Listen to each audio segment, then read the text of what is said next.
Good evening. It's 6 o'clock. Welcome to the City Commission Work Session, December 9th, 2025. Would you please call the roll?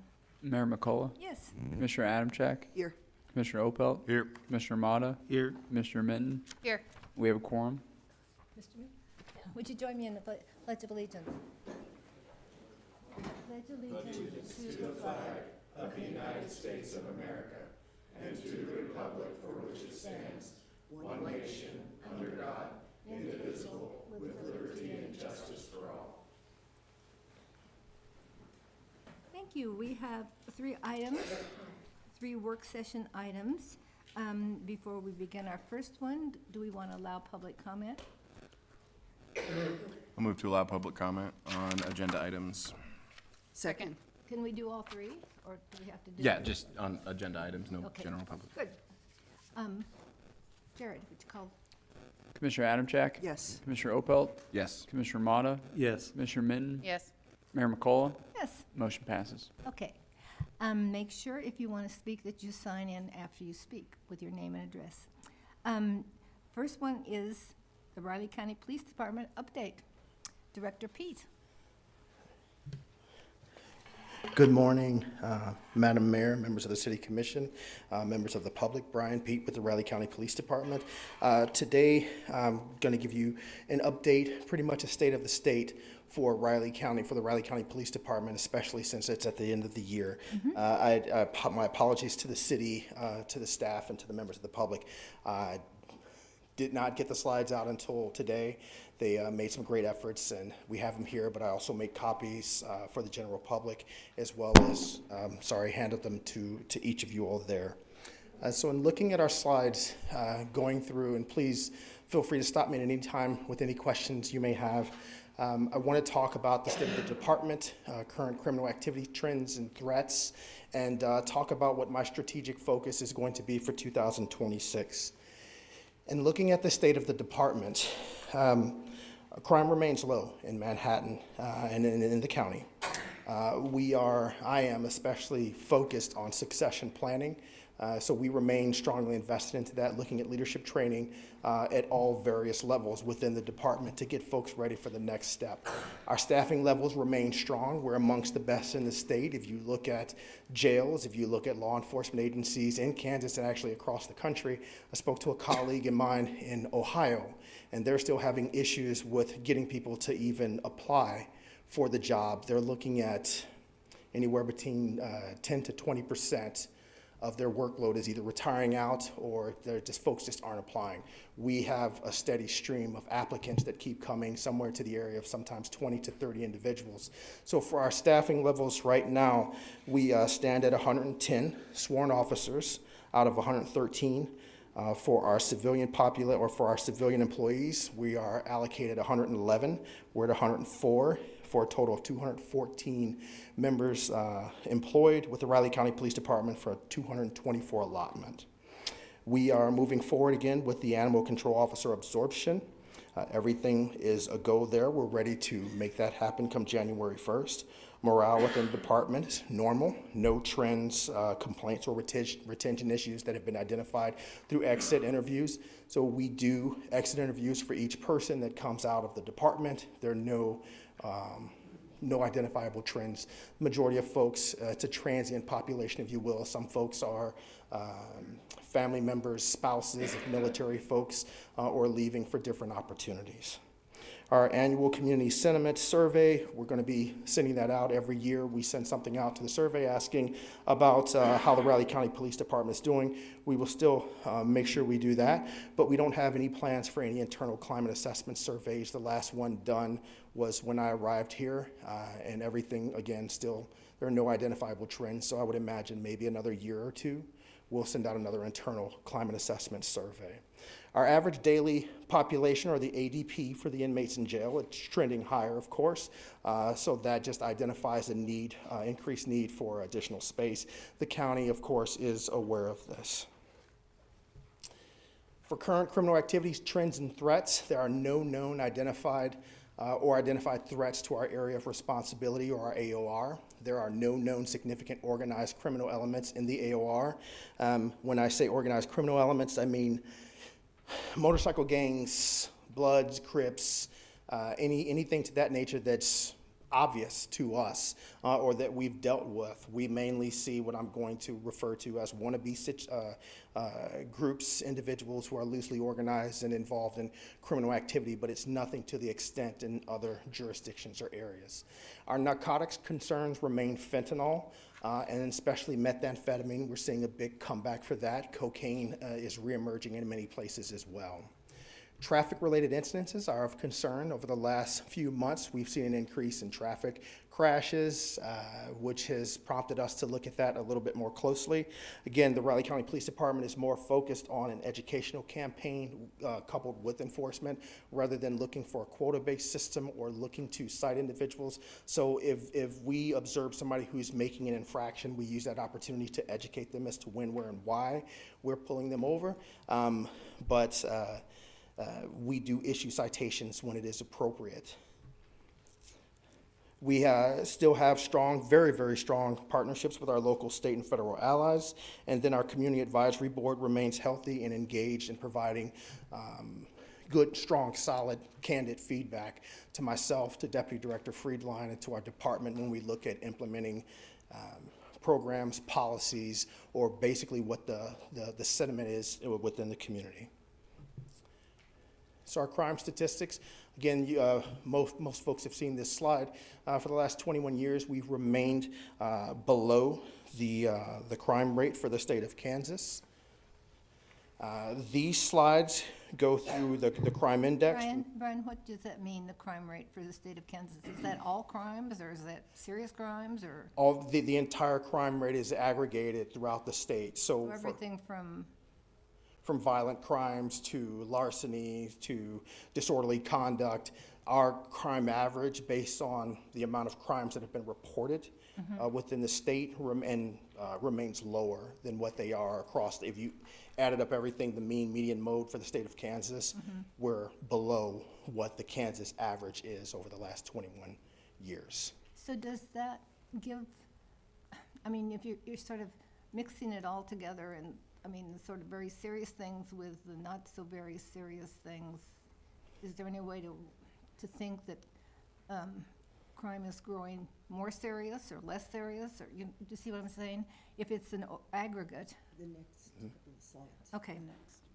Yeah, the slide systems following afterwards, we have the crime index that talks about the different categories of violent crime. I can continue to move through the slides, but pretty much for all the indicators, we're at or below what other agencies or what other counties and cities within the state of Kansas are. That's almost in every category. Okay, yeah, well, I understand that we go into it more thoroughly, but I just wasn't quite sure. Do we compare ourselves to every county in Kansas, or are there certain ones that are more aligned with our makeup? So later on in the slide, I give just a side-by-side comparison of criminal activity of like or similar size counties. But overall, the crime rate, again, remains lower than the state average. Thank you. So looking at the 2004 crime index, 198 violent crimes reported during 2024. This is a crime rate of about 2.8 per 1,000 individuals. Ag assaults and batteries was the primary driver of this number for us.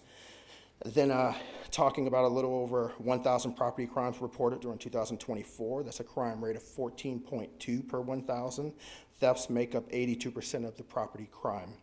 There's a total of 1,216 crimes reported, which is 18.8 per 1,000.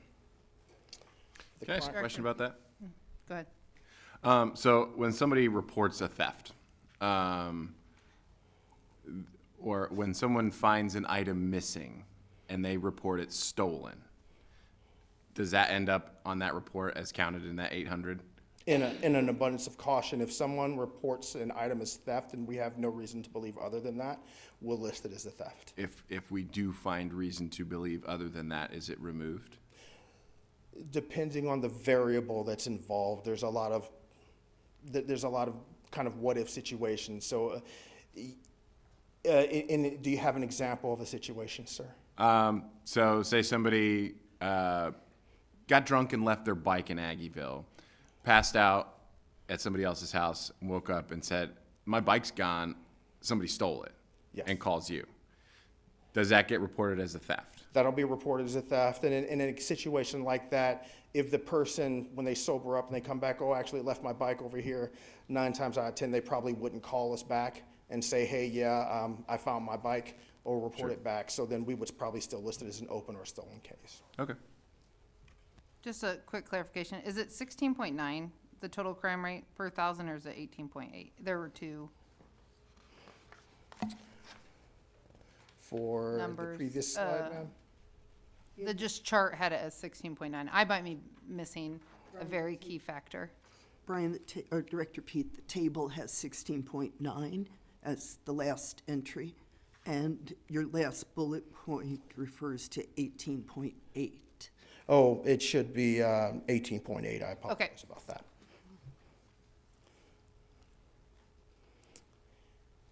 Hey, so looking at the crime rate comparison, we experienced 40% less violent crime using those factors and how we aggregate the data.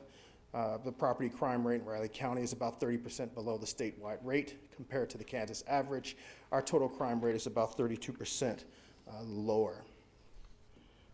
Historically speaking, this is, it's hard to read for anyone who's watching online, and maybe even a little hard to read with the slides that you have there in person. But the first slide will give you, it goes from bottom up from from top down, 2015, looking at historical trends to 2024. The categories are total crime, violent crime, and property crimes. Per 1,000 would be the number. State totals are in the first column. Riley County would be the second column. Butler, Saline, and Leavenworth counties will be after that. And in there, you'll see that a green cell indicates that the crime rate was lower than the state. A red cell indicates that the crime rate was greater than or equal to the state. If the number is highlighted in bold, then there is a difference of 40% or greater for those differences. We've consistently had a lower crime rate in violent property and total crime since 2005. Are these other counties having the same kind of capacity with their jails, the challenges that we have in Riley County? That I do not know the answer to. As far as capacity, I don't know, but it's. Doesn't as far as- Salina have a bunch more capacity, right? Yes, right Salina now? just built a new multi-million-dollar facility. I think they're only maybe at a third or a quarter capacity, but they're also having issues finding staffing. Okay, yeah. From a facility standpoint, they're big, but Oh, they may not yes. necessarily have the people for it. Yes. Now, we've recently heard some members of the public have asked us about the data when we talk about per 1,000 residents. So we want to put information out there to the public that specifically regarding Fort Riley and what the population there. And so what we do, we participate in what's called NIBRS, is the National Incident Based Reporting System. It used to be an entirely different system, UCR data. Under the FBI, we report our information to the KBI, to the FBI, and then normally a year after the reports come out, you'll see, so 2006, you'll see 2005 crime data. Our data that we're providing is based on our calls for service within our area of responsibility. Fort Riley is a federal installation. We have no jurisdiction there. I don't know what their property crime numbers are, so we only report on our data. But in looking at the number and the numbers from that. So again, in talking about per 1,000 residents, as I mentioned before, Fort Riley, it's a federal installation. It's a census designated place, or a CDP. The population there as of 2020, I believe, was hovering around 9,200 people. So if I look at the ratio of, and I'm going to talk about this through different statistics, but if I look at the ratio per 1,000 residents per officers, or officers per 1,000 residents, looking at the census of Riley County from 71,959, if we subtract 9230, that leaves us a population of 62,729. That comes out to roughly 1.8 officers per 1,000 residents. And when we report on this, we normally report per Riley County Census total data as a 1.5. So there's a difference in 0.3 on that one. Also, just wanted to put out there that just a simple Google search indicates that the city of Manhattan has roughly a 55,000 residency, but we have a daytime population of roughly 86,000 people. So, you know, stats are what stats can be, but there have been questions that we've been getting, an increasing amount of questions from the public regarding how we're using our data to reflect officers per 1,000, or even the crime rate, which I'm about to go into very briefly here. Director Pete, you know, it might be an interesting thing for a business class or something at K-State to look to that. We did an extensive study, maybe 15 years ago, looking at, I just had a constituent call saying we were more expensive than Lawrence, and I had to point out that Lawrence also has Douglas County Sheriff, and they have Baker City, and they have and so it's really very hard to get apples and apples when we compare our only consolidated. Even, you know, Kansas City, Kansas did not, they still have an elected sheriff. They didn't get away from that. And they still have directors of police, you know. Anyway, it might be a time to revisit that because it is complicated. And, you know, I know we looked at Reno County and people have said, why that? But that's because, you know, there's Hutch director and South Hutch and Pratt and, you know, just to get an idea of the costs of just administration and housing and all that kind of thing. So at some point in next year, maybe we could, you know, see if some business class would like to look at that, because it'd be fun. It'd be kind of an interesting thing for them to do. And Yes, ma'am. We'll put that partnership on our strategic plan and have that taken care of next year. thank you. Yes, ma'am. So looking at our property crime data for 2024, judging off of and I apologize, I'm going to throw a lot of numbers out without having those numbers in front of you. Looking at that traditional population here in Riley County of 71,902, that would be an overall crime index. What we are currently reporting of 17 per 1,000. Violent crime rate is 2.8 per 1,000. Property crime rate with our current numbers here, 14.2 per 1,000. Actual total crime count is going to be approximately 1.2. I'm sorry, approximately 1,222 on that. But if we look at the county total, but not county crime numbers, so if we say Fort Riley residents at approximately 10,000, which is approximately 14% of the county population. Kansas State University on campus residents, approximately 45. That's 6% of the county population combined. It's approximately 20% of our population denominator. So the crimes from these jurisdictions are not reported in our statistics. Again, as I mentioned before, Fort Riley's a Federal Army military installation. K-State University has its own police that handles their calls for service. So what that effect, and looking at that number and those data on our crime rate. So if we average out or approximate 20% of the population is being counted, but their crime numbers are not, our crime rate would be slightly suppressed. So both Fort Riley and KSU historically have lower per capita crime levels. So the overall distortion on this one is going to be modest and it's not going to be significant. The adjusted crime rate here using 2024 numbers, and if Fort Riley and KSU crime data were aligned with their populations, the countywide rate would likely fall within the following ranges. Low crime assumption, which is most likely, assumes that Fort Riley and Kansas State University crime rate is about 25% of the county rate. That's an adjusted estimated rate of 18.1 per 1,000. That's an increase of approximately 6 to 7%. The median crime assumption assumes 50% of the county rate. That's an estimated adjusted rate of approximately 19 per 1,000 of an increase of 11 to 12%. High crime assumption, which is the least likely, assumes that 75% of the county rate with an estimated adjusted rate of 19.5 per 1,000, which is an increase of 14 to 15 for that crime rate. So in comparison to to Kansas statewide crime rate of 2024, the state crime rate index is 23.4 per 1,000 residents, violent crime at 4.2 per 1,000, and property crime at 19.2 per 1,000. So even if we made the highest assumption in this adjustment scenario, Riley County's estimated rate of about 19.5 per 1,000 remains below the Kansas statewide average of 23.4.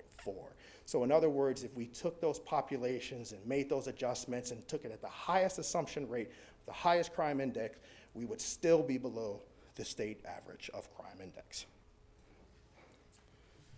Can I ask a question? Yes.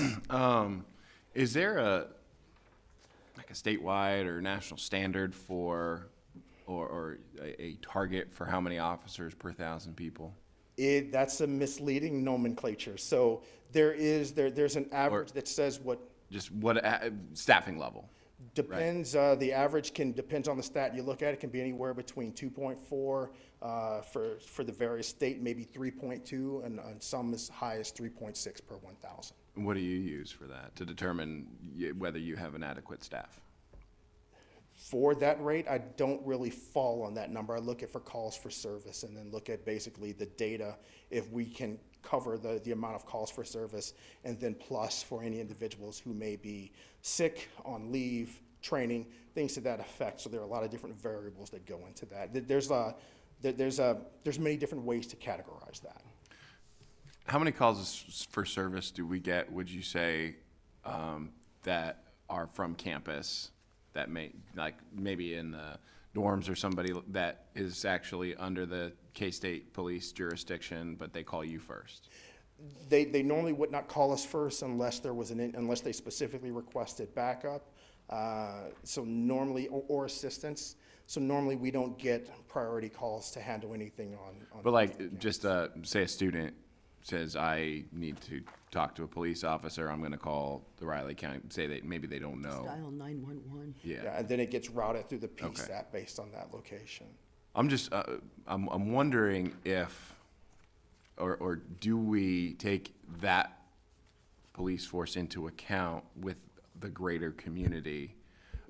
But if it's just with calls for service, I guess it would make sense that we can take that out, but, just kind of spitballing here, so. Oh, no, sir, I totally hear where you're going from, where you're going to. So there are many different requirements, liability, legal requirements, and jurisdictional requirements for college campuses. So they're going to have their exclusive jurisdiction, and then we would have not concurrent, but secondary in the event that they need our help. And they also have a lot of different reporting requirements. Okay. But one of the things that K-State PD is suffering from is a lack of staffing, manpower shortages. So they're having a very, very tough time there. Okay, thanks. Director Pete, RCPD responds to like the Pot County, like Walmart area, is that right? Yes, ma'am. So are those counted within, even though it's a different county? Yes, ma'am. Those would be counted for Okay. anything for calls for service data, because even though it's outside the county, it's still considered Manhattan proper. Okay. So for the next slide, I'd like to just briefly talk about the threats that we have in our area of responsibility.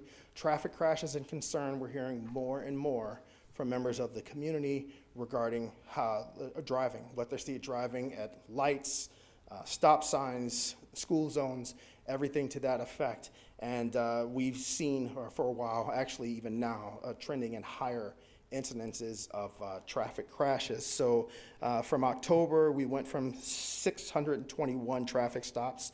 November, we're up to 702. So we're doing another renewed focus on enforcement. That number will probably increase as we're moving towards, again, traffic compliance. And then we'll be looking at data, again, continuously looking at data of locations where we're getting the highest amount of complaints, coupled with the highest amount of traffic accidents, especially if the accidents involve injuries. We will have a continued focus on safety within Aggieville, looking as well as community events. Very, very good partnership with Dennis. He just gave me crap for being bald here a little bit ago. So we will continue to work on Aggieville. We want to make sure that we move away from lack of communication with the business owners down there, and that anytime that we're doing road restrictions, putting those in place, that we're trying to limit any effect to the public or to the businesses as well. Narcotics trafficking, as I mentioned before, fentanyl and methamphetamines remains high in our jurisdiction. We want to have, again, there's threats of human and sex trafficking within this AOR. Organized crime, as I mentioned loosely, money laundering.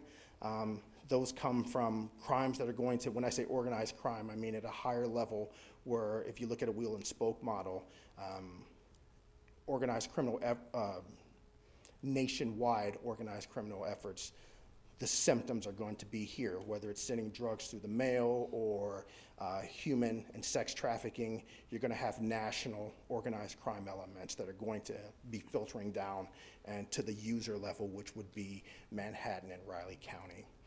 For domestic terrorism, we will continue to focus on that, especially look at not folks who are protesting, but typically we'll see issues with counter-protesting within our AOR.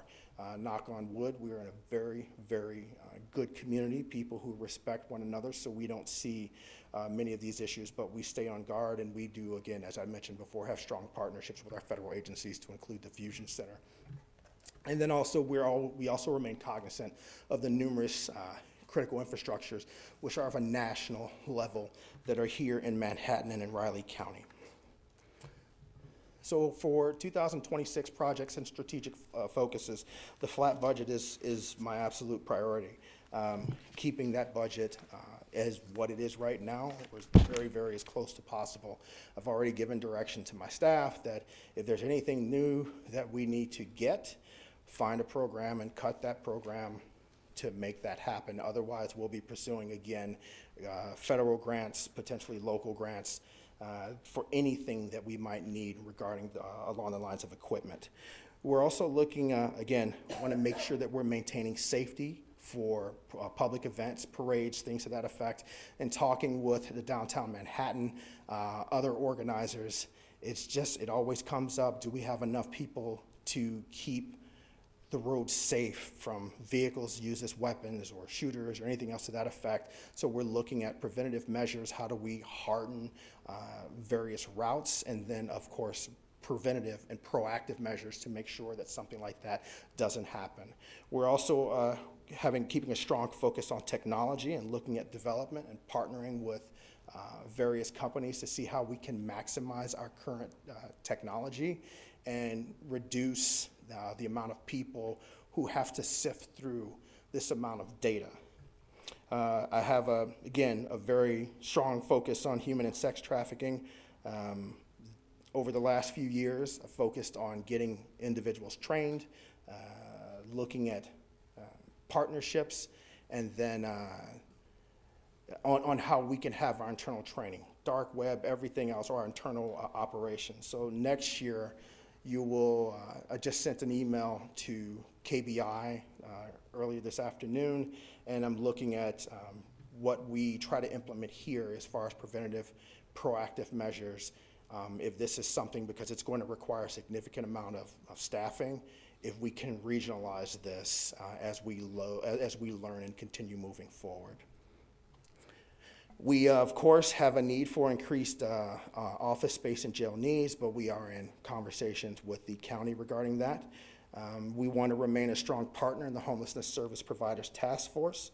Our strategic priorities are going to work to reduce disruptive and criminal behaviors related to homelessness.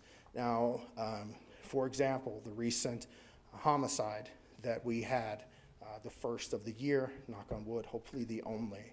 But I can't go too much into specifics, but we're seeing an increase of disruptive types of behavior, not just in the business areas, but in those different population areas, the housing areas, the residential areas in and around that area. So we're in our preliminary discussions within the department to talk about how we are going to address that with an even keeled hand of looking at how to provide individuals resources, but also holding other individuals and their behavior or criminal behavior extraordinarily accountable to what they're doing. There's a lot of drug movement going through those areas.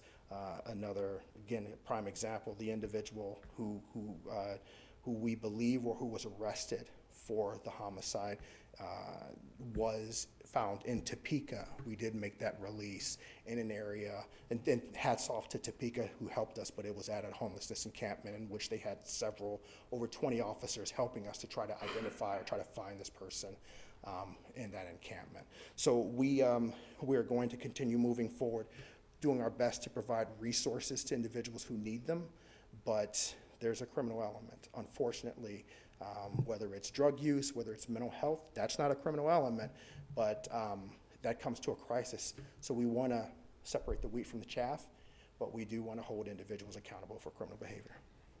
I really appreciate the Homeless Services Task Force report that you did. And I hope that maybe there's some way we can put this out for everybody to see it, or at least a link to it or that kind of thing, because there's just a lot of facts and things like that. I think, it's important for us to show, as with mental health, the cost of not doing things properly or right or to solve the problems. And I know the library is going to hire a Security officer. security officer, and, that's a lot of dollars just to not really solve a problem. So, I think as much as we can do as a community to try and find some ways to find some solutions, that would be good. Yes, ma'am, and I had to apologize to the library about that one. It's a failure on my part, that they have to hire security because we're unable to help them control the area. Oh, I don't think they feel that way at all. I mean, And you can't be there, I mean. And I appreciate that, but we've been seeing this trending up, and they've been having these complaints, and so we want to make sure that we're getting around to that we're sending the right message, but the accountable message to those who, there is a population of individuals who just, no matter what you do for outreach, it is not going to work, it is not going to be wanted. And criminal activity they're not ready. They haven't hit rock bottom for whatever reason. So at that particular point in time, we have to hold folks accountable if they break the law, if their behavior works on that. And I appreciate the comments, Mayor, but also keeping that in mind, there was an article that came out from the Associated Press and several other places that talked about GoFundMe's year in help report.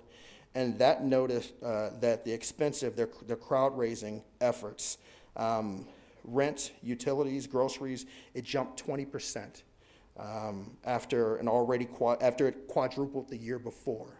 So we are seeing, and then monthly bills, the category that people are going on GoFundMe to try to get help and support, the monthly bills is the second fastest growing category behind individual support for nonprofits.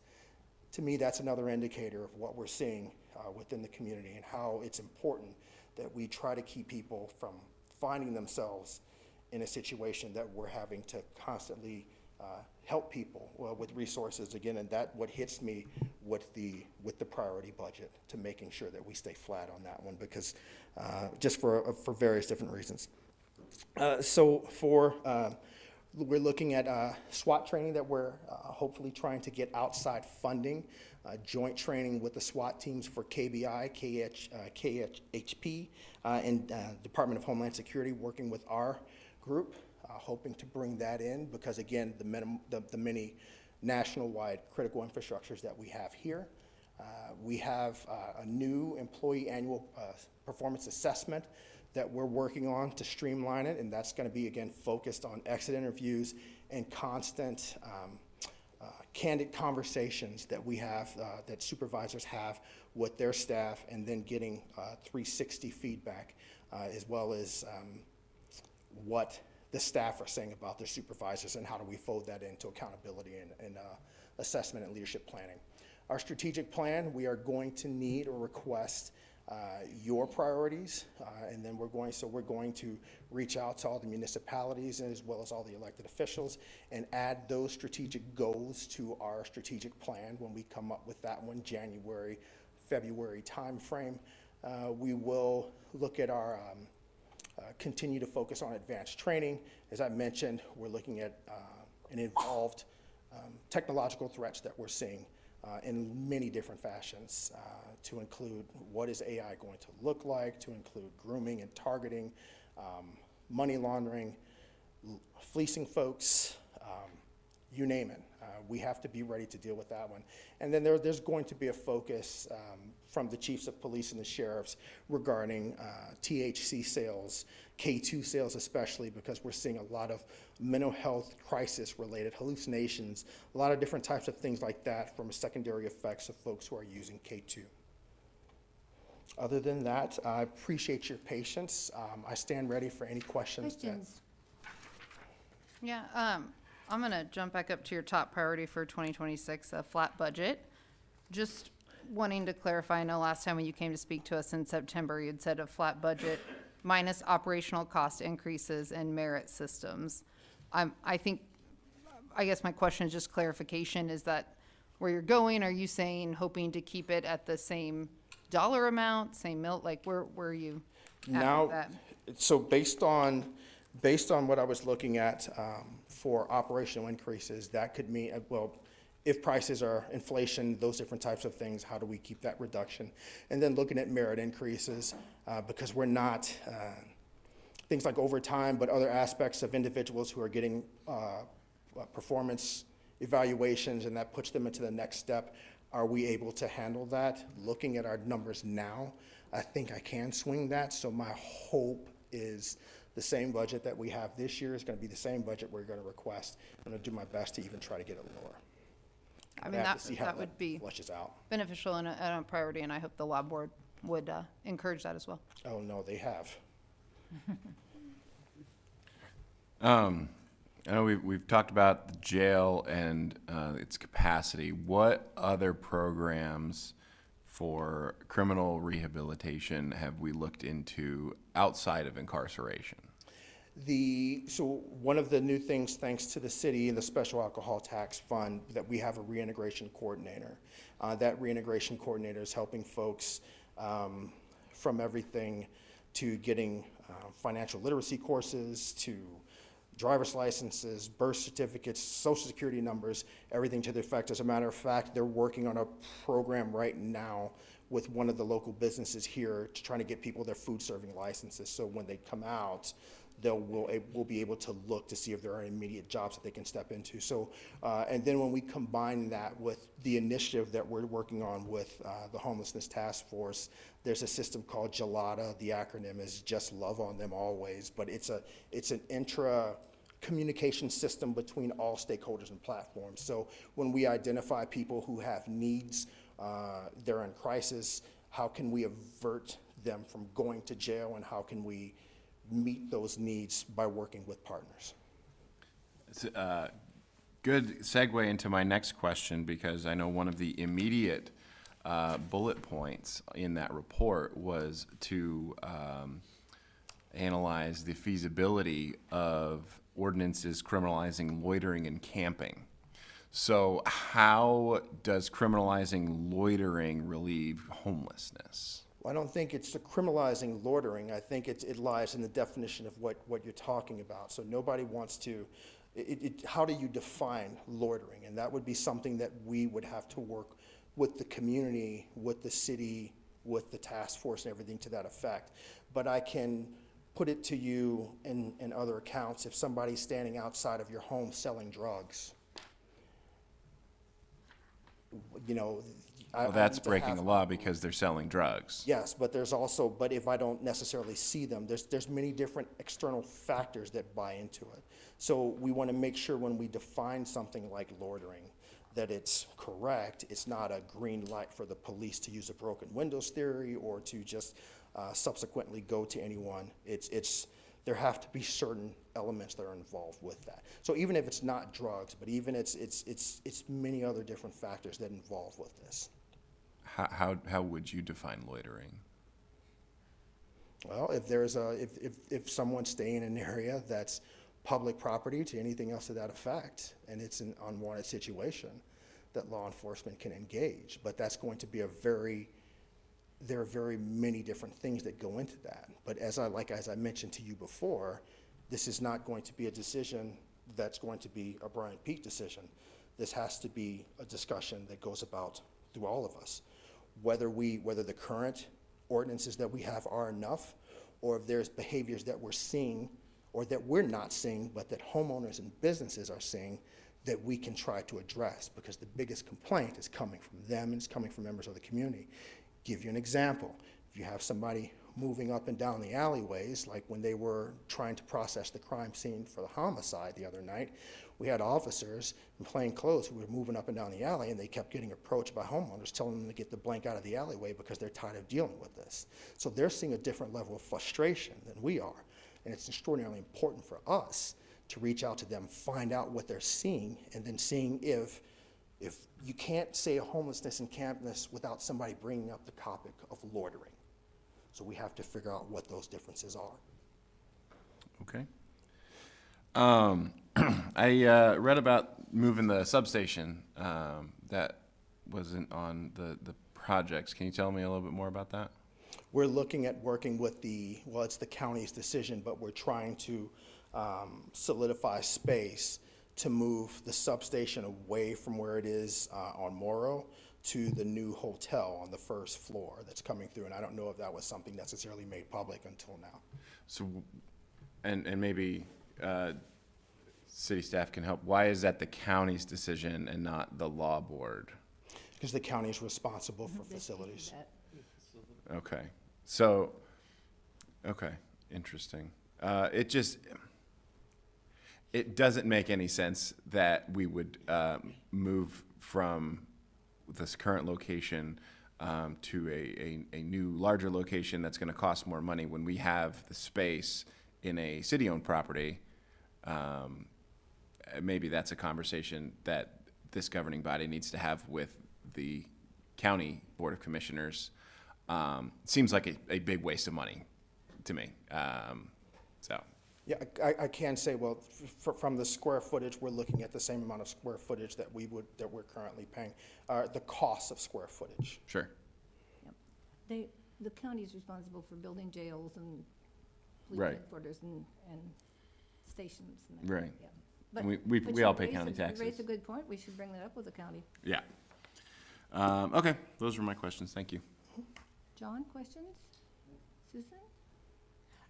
Yes, I do, actually.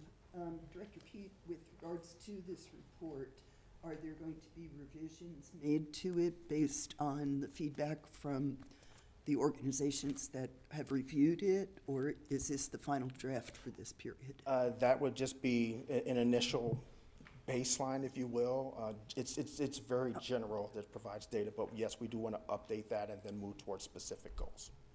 Has a lot of good facts in it, though. Yeah. Are rape kits still done by the KBI?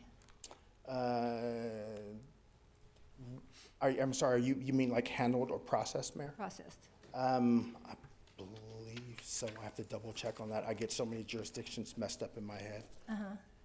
Because they had, until recently, I think, and there was quite a backlog. I can definitely reach out to Okay, thank you. Director Mativi. Is there any public comment?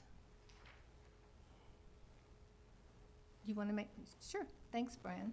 Yes, ma'am. I'm Vince Tracy, 304 Knoxbury, and actually it's a question because you brought up moving the substation from Morrow to the hotel. What happened to the substation that was built as part of the parking garage in Aggieville? That's what I was asking about. I don't know if we ever really made that You know, part of the parking garage, but we could sure check on it. Built, we made a big deal out of making sure that there was a substation in the building, and now we're talking about not even using it. You know, it's just a question that I have. I'll sign it. Thank you. We'll follow up on that. Yeah, I remember when that came up, and originally we thought the county was gonna go for that, and then they decided they didn't want to do it, and Well, that's where we ended up here, so I think it is a good idea to follow up with them again. sounds like a good thing to talk about. Any other questions or thoughts? If not, we will move on to the second item, which is floodplain management. Thank you, Brian.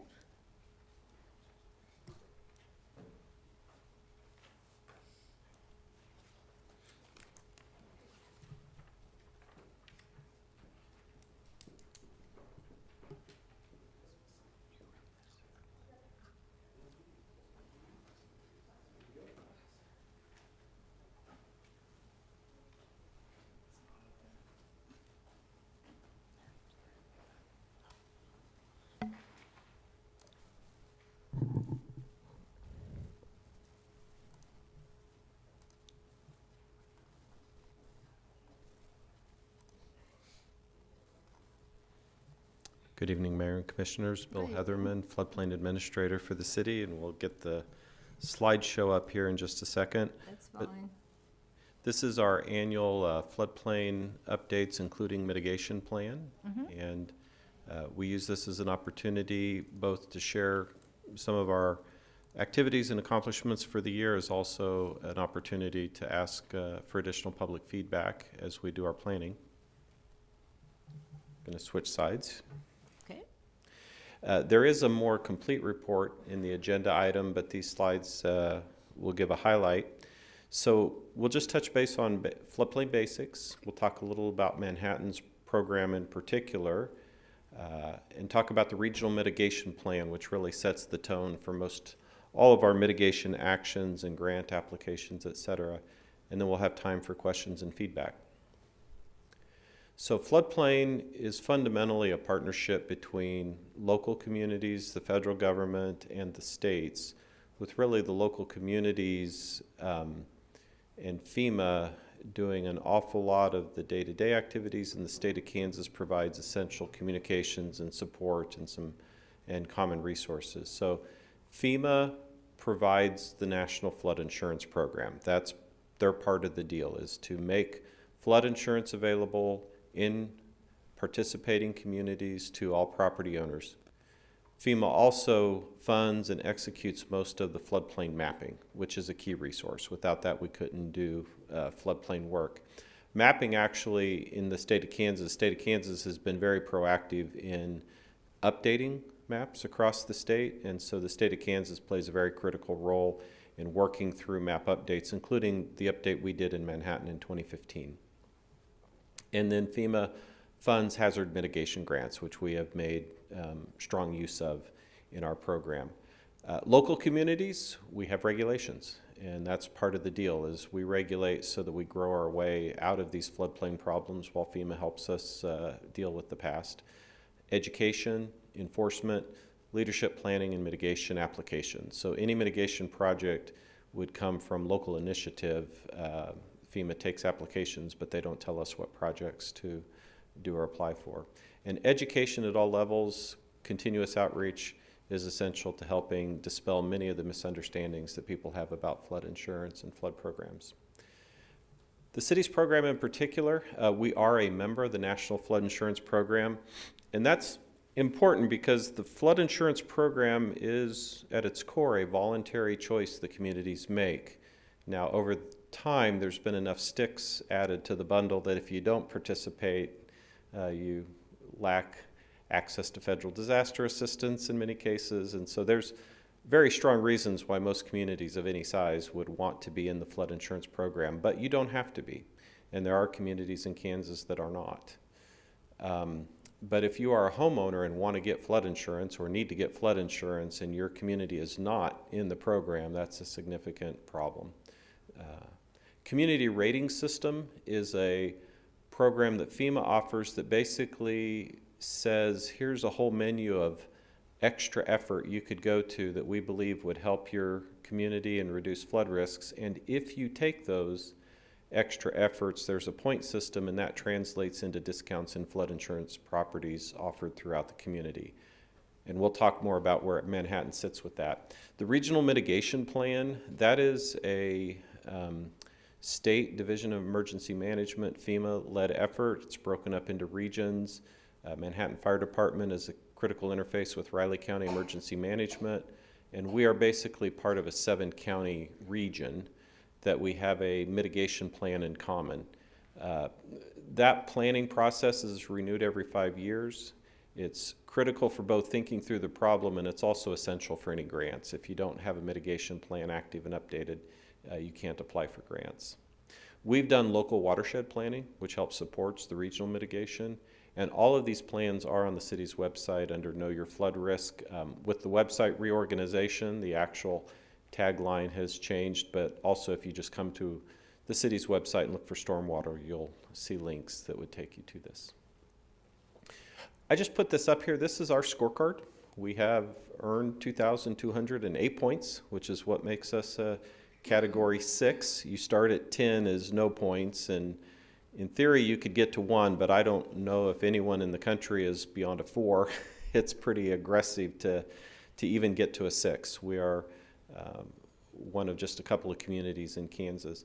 But that point shows you the kinds of efforts that we get the most credit for. Outreach mapping and data management. Our GIS system, both ours and Riley County's, is huge in that program. Open space preservation, and that's kind of a fixed feature of the city. We have just dedicated a lot of parks and open space, and so we get ongoing credit for that. And then those higher regulatory standards and mapping is a really big part of why we have the rating we have. It all starts with maps. Everything in floodplain starts with maps. And the good news is you can see the maps yourself. So Riley County GIS has the maps for the county, including the city. We have maps for the Potawatomi County side that wouldn't otherwise show up. I'll admit it's a little hidden in the menu, and we need to do something about that, but you go to layers and hydrology. That's the step where we throw people. We should just call them floodplains. But if you open up hydrology, you'll see floodplains, and then if you go further in, you can open the legend and see what all the color coding means. And we are more than happy to walk people through that. We get calls from people getting ready to buy a house. We get calls from realtors, insurance agents. We probably get 40-some phone calls or better a year of people wanting some help just to be kind of walk through on the floodplains. A little sense of the city from west to east. So this is Annaberg Park is the red area in the center. That's part of that open space dedication. The green is the most hazardous part of the floodplain. That's called the floodway. The restrictions there are highest. You have the greatest depths and the greatest velocities, and you would have the most adverse impact if fill or other activities took place there. The red is the regulatory FEMA floodplain, and then the yellow is the future conditions floodplain, which we, the city, have chosen to regulate the same as the red for the purposes of our floodplain administration. And that was a key decision about higher standards that was made in 2015. If you move to the center of the city, a couple of different colors show up. This is downtown in the ward districts. That really strong break between purple and green is our levee system. That is what that levee system does for us, is protects our core areas. The purple is, in fact, those lands that would be flooded in the 100-year flood if it weren't for the levee. And that doesn't carry any regulatory significance, but it's a strong reminder. And then the remainder of the blue is the 500-year floodplain. And so it's important for us to remember what that does. And then if you look on the east side of the city, it's a different flooding source. It's the Big Blue River, discharges from Tuttle Creek Reservoir, to some degree the Kansas River.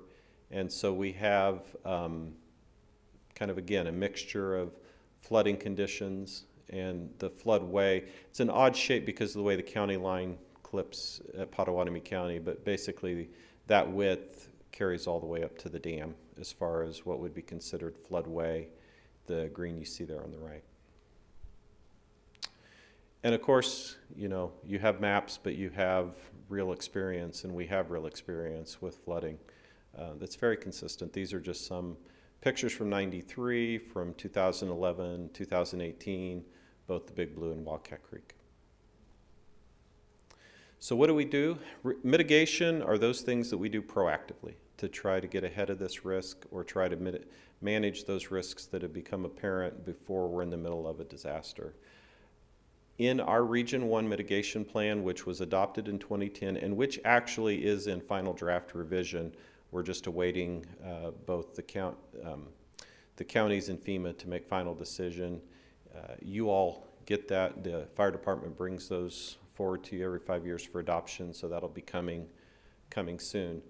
But the 6 bullet points there are the specific floodplain related items in our mitigation plan. So we commit to continuing to be NFIP, National Flood Insurance participant.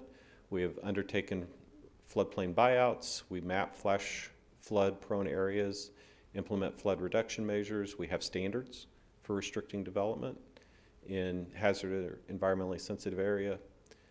standards for open space dedication. And the last one was really held over, but we keep it for discussion, and it's modified in the next plan. Back in 2011, we had to actually go through a certification program just to continue to keep that purple area purple, and had FEMA acknowledge the protection. That's what the PM43 certification means. We actually completed that over 10 years ago, but we've also made major other investments in the levee to keep it modernized and bring it up to even higher standards. And so we continue to discuss that levee work in our mitigation plan. And then those other supplemental plans included action steps like flood warning, the future conditions floodplain, preparedness activities, and city-county coordination, which we do still undertake. A couple of highlights for this last year. So, well, last year and beyond. Since 2016, we have completed 12 grant-funded property buyouts. Those are typically 75% FEMA, 25% city, although during COVID, there were a couple projects that were funded 90-10.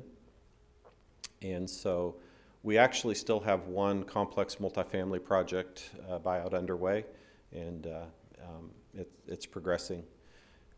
We have completed several of the major capital projects that are listed in our downtown east and west study, which actually is not as much a FEMA floodplain issue as it is local management in the ward districts of the major flooding sources. So what we call TCB at McCall, basically when you're kind of just past the IHOP and you've seen we've had lots of construction down there around the lime lagoons. There's been both wastewater work on the lime lagoons, but there's also channel work in that area that'll be finishing up in the spring. And that is building upon the work we did at the levee. We're just marching our way up. Project 4, which I'll talk about in the next slide, is ready for planning. That would be when we take those conveyance improvements and come actually underneath TCB US 24 and get into position to be able to continue work on into the neighborhoods. That's still out of ways. And just as a reminder, phase one of the levee work was completed in 2024, and that was the significant, long portion of the levee. And we are still working towards phase 2, which is the railroad stop log structure, and that is scheduled for construction in 2028. We did some training with the Corps of Engineers. We did a tabletop exercise, regional, that walked folks through how you would respond if we had uncontrolled releases from Tuttle Creek. And then some of those conversations led to a reminder that we wanted to do some practical sandbagging training with our public works crews, which the Corps of Engineers actually sent their machine and their experts out to do that with us. We continue to have our flood warning signs communication system. The fire department maintains that ability to provide broad area notification. And just as a reminder, in 23, we updated our stormwater management criteria, which helps build in a lot of those very localized drainage type processes and decisions to kind of help at that more smaller community scale. Some near-term priorities, as many of you know. Oh, yes. I just sorry. have a quick question. At the conference I recently attended, I'm thinking that they were in the vendor display area, that there were other tools available besides sandbagging for flood control. Are you familiar with anything else that might be? There were different kinds of barriers that could be put in place. Yes, there's actually quite a variety of choices. The one that we most commonly see and would be a practical next step is you have small sandbags, that you're filling by hand and placing by hand.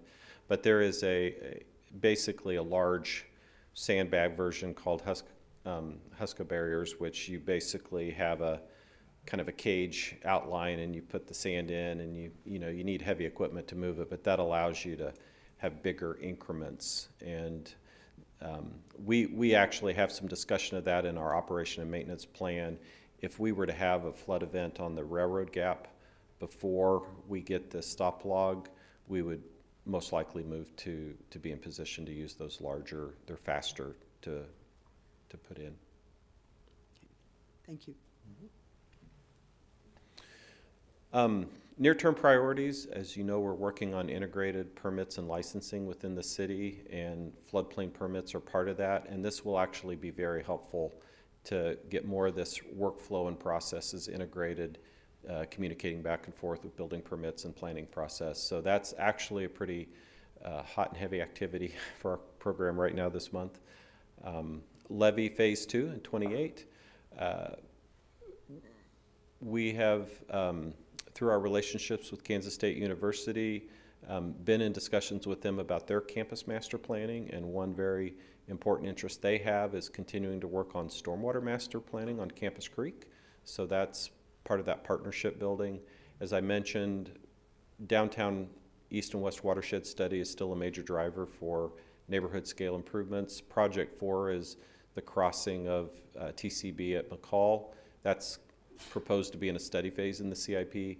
And then we completed studies on what we call Project 5 and 6, which is the South Manhattan arm that would come up South Manhattan through City Park to Aggieville. We have preliminary studies there, and we have Project 5A that we'd like to advance to final design. That's to do all the difficult work of crossing Railroad Levee and Fort Riley Boulevard, and again, getting into position to work in neighborhoods. Bill, does that include that, what, 15th or 16th Street plan? So the 15th and 16th plan is actually tied to the Phase 2 levee work. Okay. It was part of really getting the railroad to work with us on a practical overall solution. And then we continue to apply for buyouts and project grants. I will say the money seems to be a little harder to come by in the last 3 or 4, 5 years. We had a pretty good spate there in late 2016 through 2021, where we got quite a few grants through, but we continue to apply. We just haven't been as successful in landing them lately. And we are going to do what's called a repetitive loss area review, which is where we proactively take FEMA data on past flood losses and do some more data-driven, focused examination of some problem areas in the city. And with that, I'd be open to any questions you have, and also invite public comment at the right moment. Good. Questions? I mean, mine's just on the CRS, so we're at 6. Do we have any intention of going to 5? I think there's only 1 5 in the state of Kansas, but. We have not specifically made a game plan to get to 5.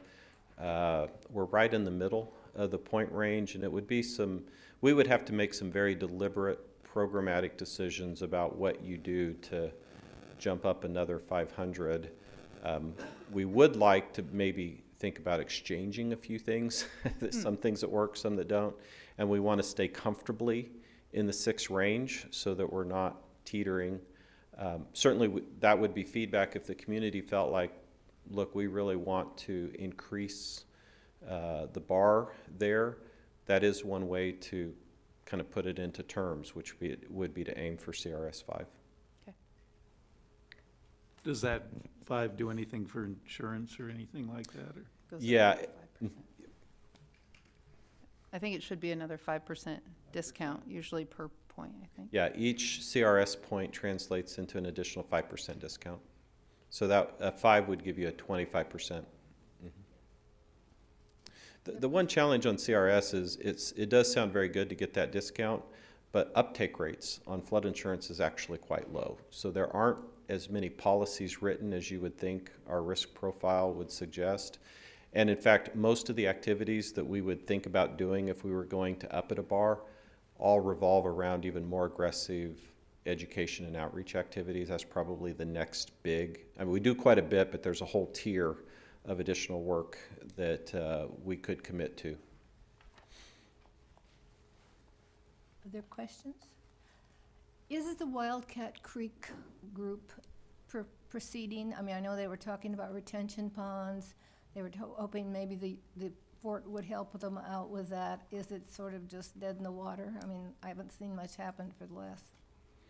So I'm going to break that into 3 different things. So there was a Wildcat Resiliency Task Force that made the initial recommendations in 2013. And that was in response to the 2011 and 2010 flooding. one of their big recommendations was this future conditions mapping and the higher standards. So that era, those recommendations have largely been implemented. After 2018, obviously, there was a lot of revisiting of things on Wildcat Creek, and there was a second task force that had a pretty broad list of things that they were working on. Between change in personnel and COVID, that task force never actually culminated in a final report, but we did do some good modeling work, some good analysis work, and there was work on kind of a regional level set of studies. And those studies themselves, I would say, are almost at this point kind of like a third item for those that don't know the history. So there was a look at very large reservoirs, if they could be built on Fort Riley, what that would do.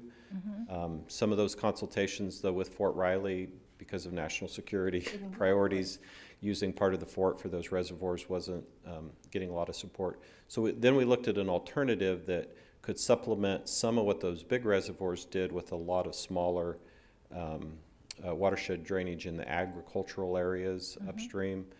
There was a lot of anxiety expressed about some of the particulars of proceeding with that, so that pretty much kind of came to a stopping point or a pause or a rest in 2020, 2021 timeframe, and there has been no decision to revisit that I'm aware of. So in the event that we would have another 6-inch rain in Riley, we really would probably see 2011 again, except the city has bought out some properties that affected that. We have put a focus on buying those properties that had the most risk. We continue to encourage people to buy flood insurance, but there is nothing that is physically changed in the watershed that would say if that amount of rain fell, would we have any different result in the river? Nothing has been done as an intervention. Okay, thank you. Bill, just a clarification of one of your bullet points in the report. What, again, looking at the Wildcat Floodplain Management Plan, a 2D HEC-RAS model, it's mentioned on page 8. Yes. What is that? So as technology increases, mapping has gotten better and consume more computer time each evolution. Our regulatory models on Wildcat Creek are based on what's called 1D model, which perfectly valid and useful, but kind of one step back on technology. 2D modeling lets you pick up more of the nuances when the creek is shifting back and forth and it's got, really variable topography, which fits Wildcat Creek. So we did a side study of Wildcat Creek in 2D to pick up some additional information and basically test out the ability of that to give us greater insight. That model we use, especially when we're looking at potential issues, especially things like stream bank stability or velocity-driven things. Those 2D models do not have regulatory status, though. They're simply an additional technical product that we can reach into. I will say, though, whenever it came time for Manhattan to be remapped, it would almost be certainly remapped in 2D. The state of Kansas has pretty much moved to all new mapping done with 2D software because it really does help tease out some of what's going on. Any other questions? Is there anyone in the audience who'd like to make a statement or ask a question? Please.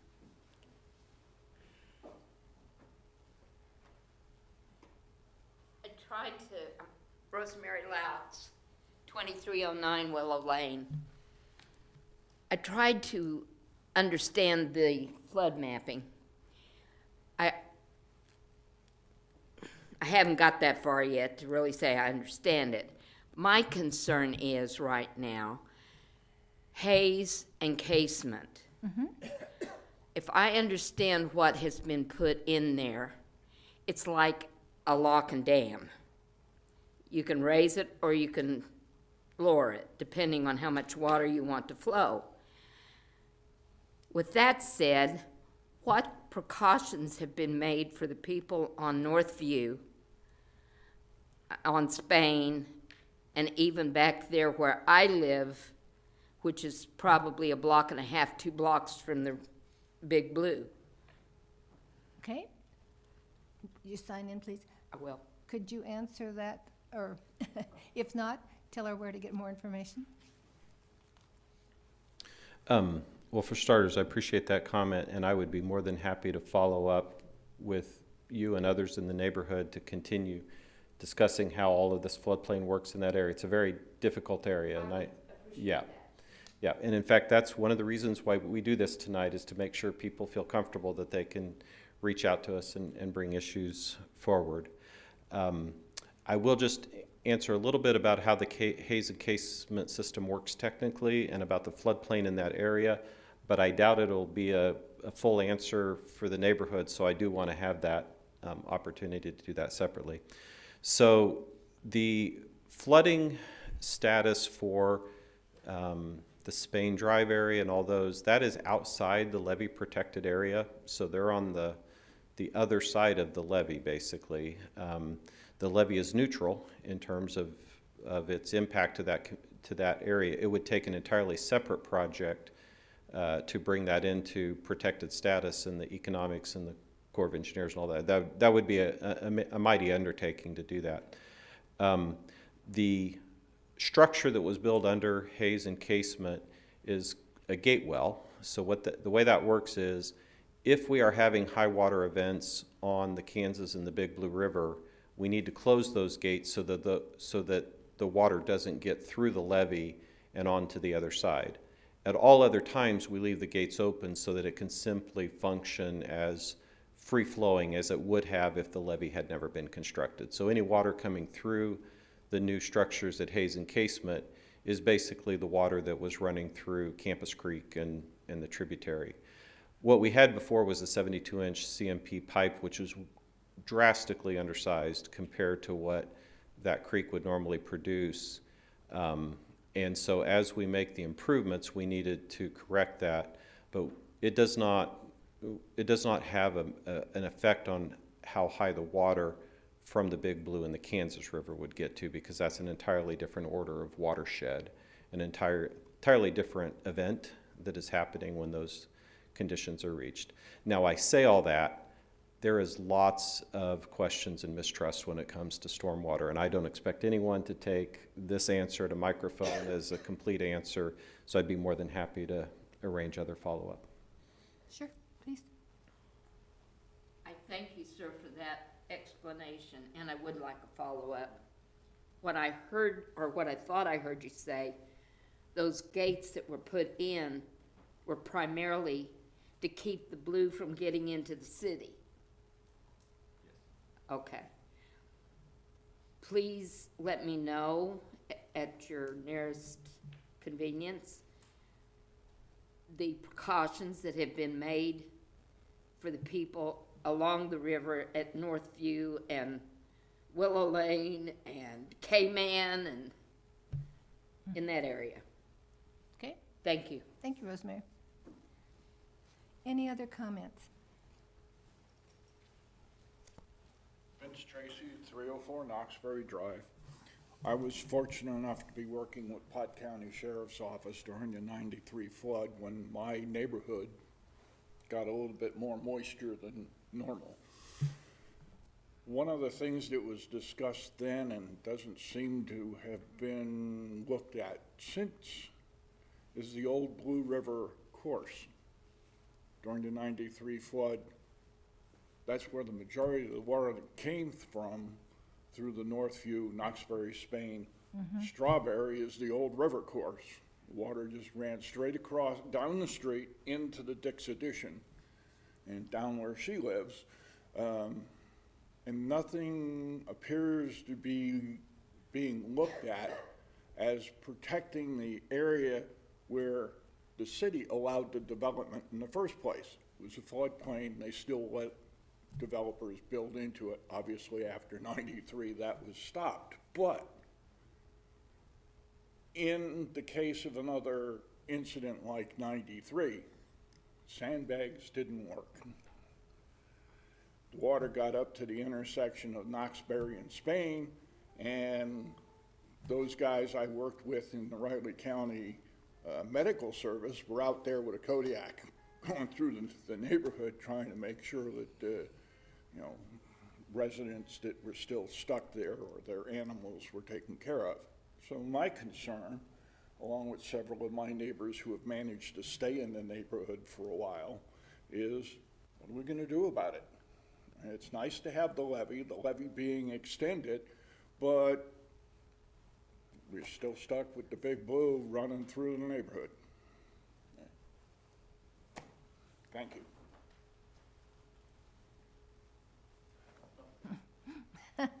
Calling in the troops here? Well, our city engineer, Brian Johnson, has had at least a decade longer to consider some of this than I have, so I think he might. Oh, you want to talk about snow? Okay. Again, I want to get a hold of the folks that came tonight. The Big Blue River and the issues in Northview are at a entirely different scale. And so it would take a lot to structurally change that situation and those flood risks. I know a lot of things have been looked at.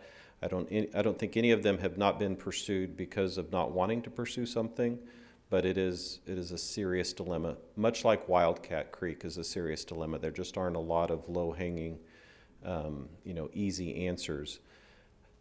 Mitigation, such as raising homes, flood buyouts, flood insurance, all those are one set of tools.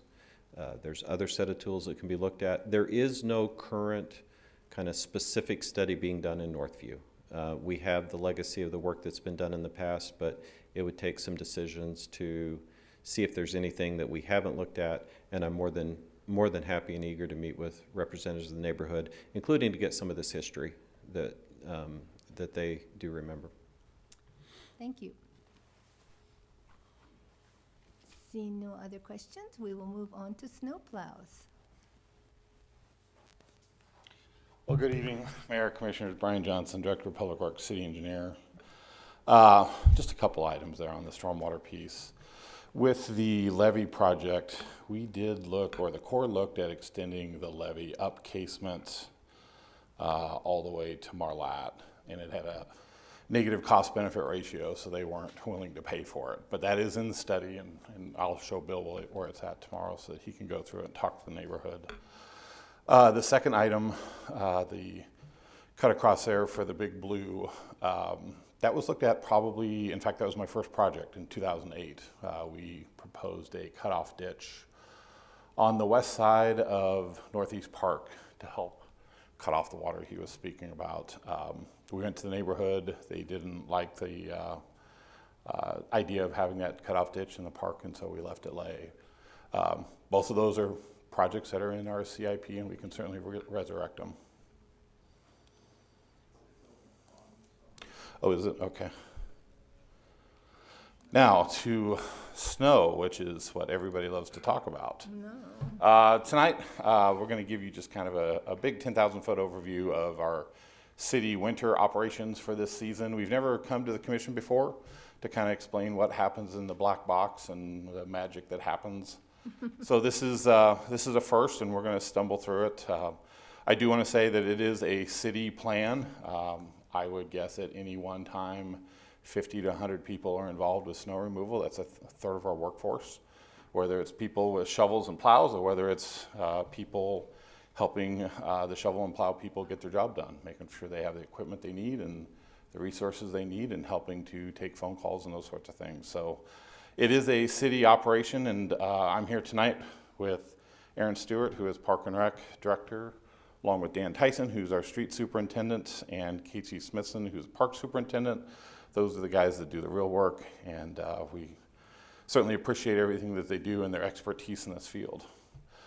So again, it takes quite a few people to do snow removal. These are all the people that we coordinate with snow events, Pot County, Riley County, Fort Riley with SALT, USD 383, in constant communication with them about schools open and closed, and of course also Kansas State University. Lots of people, lots of conversations. We did training with all of these departments this year back about a month ago, so we could talk about what everybody does, what everybody doesn't do, what works well, what doesn't work well, hours of operations, those sorts of things. Got some really good input, and I think we're probably going to do that annually now. So just kind of a glossary of terms here, because I know that most of us don't talk snowplow operations 24/7, but there are kind of a glossary of terms. So these are, the first is the treat-only areas, and these are areas where you can't plow snow to. So there's buildings side to side, face to face, think downtown, think Aggieville, where we're going to push the snow to, right? You're going to push in somebody's door. So those are treat-only areas. There's a few of them in the city, not many. Then plow groups, and that's kind of what you see on your screen here. This is when we get into groups of 3 or 4 and we plow from the middle all the way to the curb. Points is a great example of that. We'll have 3 or 4 snow plows going down points at any one time. McCall Road, those really wide roads where we can get 3 or 4 plows and get snow from the middle all the way out to the curb. So this is pre-wet. This is a function of pre-spraying the salt that goes out the back of the truck with calcium chloride or salt brine. It's sprayed on the salt to help promote activation. It also kind of makes the salt sticky so it doesn't bounce around as much when it hits the ground. I'm sure you've all been behind a snowplow at some time or another, or gone head to head with one going down the highway, and all the salt kind of bounces and comes up onto the windshield. We pre-wet before we send it out the back so that it doesn't do that. Pre-treat, so this is what you see on the, this is what everybody sees when they know there's a winter weather watch. When we start pre-treating, the phone starts ringing about what's the weather going to do. This is the stripes you see in the line or in the roadway. We pre-treat our arterials, collectors, bridges, those sorts of spots where we know we have 6 spots in the roadway. We usually do that 24 to 48 hours in advance. You don't want to do it much more than that because it wears off. I explain it's like waxing your car. You kind of put a wax on the car to make everything kind of blow off it, and that's kind of what pre-treat does. It kind of waxes the surface. We don't pre-treat if it's going to rain or if there's going to be a rain event, because that just washes it all the way to the curb. So we pre-treat when we can, but we don't maybe half the storms, because a lot of the storms start out here in rain in the Midwest. It's just not cold at that beginning of that snow event. Anti-icing, pretty self-explanatory. De-icing, same thing. Co-op. So this is, co-ops are roads that we may maintain. Think of Denison, think of College. But because we're in the area and Riley County isn't in the area, we'll go ahead and plow Denison all the way down to Marlatte. And in return, Riley County then will plow the business park for us, because we don't have any other roads out there, and it takes me 25 minutes to send a road out there. So we have several co-ops, and I've got slides in them here so we can show you where they're at. But there's several places where you'll see city trucks on county roadways and county trucks on city roadways. Again, the idea is, or the whole point is to keep those vehicles on the road as long as possible. So this is our overall snow map. It is online. You can see it. You can zoom in. The reds are the primaries, and the co-ops are the first ones that get sprayed and treated. They get treated with every storm. So in order to be on the primary route, you either have to be an arterial collector, so think Anderson, Claflin, Denison, those roadways, or the road has to be more than 5% in grade. So 5% in grade would be like North Manhattan between Claflin and the top of the hill. That's about a 5.2% grade. So anything steeper than that, even if it's a local, will get treated right away. They'll be on the first treat list. So you see quite a few of them to the west of Sethchild. It's because it's so hilly out there. You see quite a few of them up north by the country club. Again, super hilly up there. So we treat those ones right away because they're greater than that 5%. Here is Kansas State University. So here's kind of a picture of some co-op that we do with Riley County, here in this pinkish color. And then also the red is what we do, what the city does, and then the purple is all K-State. So you can see the areas that K-State treats, the areas that we treat, and then the areas that we co-op with the county. Here's Heritage Square. So this is an area we just started to co-op with just within probably the last 10 years or so. We do Heritage Square. We also do this area, these areas here that are actually in Pottawatomie County. So we co-op and we do those because we already have trucks in the area. The nearest roadway that Pottawatomie County plows is Excel Road, so they'd have to come 2.5 miles to come over here and get this little residential road. So we do this for them, and then in return, they do Excel Road for us. So this is Marlatte Avenue, College, Denison. So this is our Riley County Co-op. These are the areas that we plow that are actually Riley County maintained roadways. Again, another city co-op, so we're coming down Stag Hill here. We just keep going down Stag Hill all the way to K-Teen, turn around and come back. So this is Scenic Drive. This is actually one that Riley County plows for us. City limits are about right in here, so we actually maintain this piece of Scenic along with this piece of Anderson, but because Riley County has plows doing Eureka and Skyway, they'll go ahead and plow Scenic Drive for us all the way down to the roundabout, and then they'll also catch this little piece of Anderson going west. So that's their co-op that they take care of for us. They also do the airport areas, so in front of the airport, Skyway Drive, as well as Wildcat Creek Road, the business park, and the north side of the business park. Also, Airport Road itself, they get, again, they're out there in the area. It makes a lot of sense for them to just go ahead and keep treating it while they're out there so we don't have to take trucks out that way. So this is some areas that Parks and Recs maintains and takes care of. Here's the whole list. Here's just a few areas. You can see the trails here out west by the Seco Tank, as well as some parks, the Sunset Zoo. In total, 34 different locations around the city, including parking lots, linear trail, paved trails, and city lots. Again, a few more areas downtown, the sidewalk along Marlatte, along Eisenhower, and then, of course, the gymnasiums. Here again is some more areas that they take care of. So in total, the total city divisions that are involved in snow fighting, street division, we have 12 people. Stormwater brings another 6. Fleet has 4, so there's about 22 in that division. Then we got about 21 or 19 in Park and Rec, and then another 2 in parking services. So about another 20 there. So about 40 people total that are actually out driving equipment.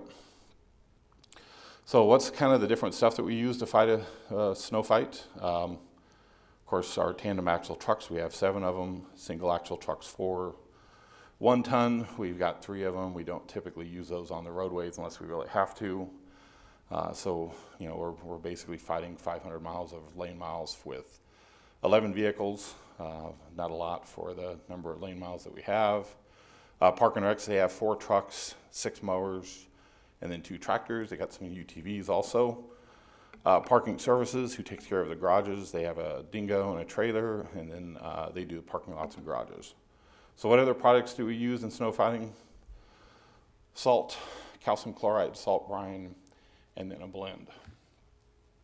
Those are the different things that we use on the roadways, sidewalks, parking garages, all of those things.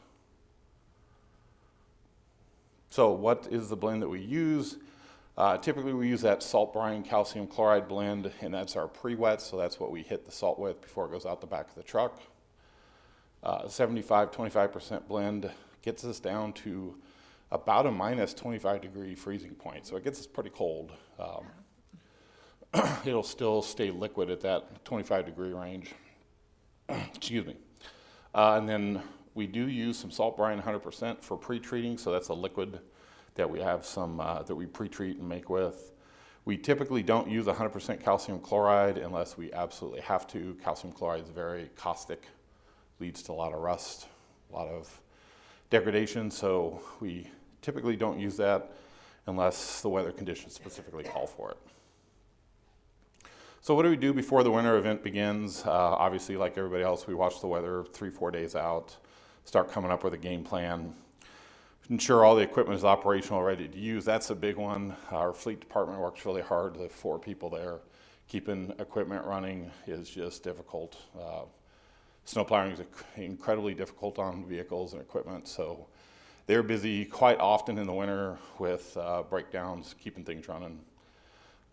We do the pre-treat and the anti-ice then before the winter event begins. typically 24 hours in advance. There's times when if they're talking snow on like a Sunday, we'll do it on a Friday, kind of stretch that 24 hours, because we don't want to call people in on a Sunday and have them come in and have to pay them overtime, those sorts of things. So we will at times hit it in advance of that 24 hours. Not real common, but we do. And then once it's pre-treated, then that gives us a little bit of extra window before that event begins, so we can get mobilized and get out to the sites. So anti-ice and pre-treat. A couple things to consider: decreasing, increasing temps. What's that temperature going to be in 24 hours? Is it going to be 32 or minus 32? That helps kind of give us an idea of what that percentage is going to be for that blend. It also helps us to get an idea of how hard or how intense that layer is going to be. So we apply that anti-icing closer to the storm. You want to wait till it's as long as possible before you start applying it, so that the traffic doesn't take that pre-treat off the roadways.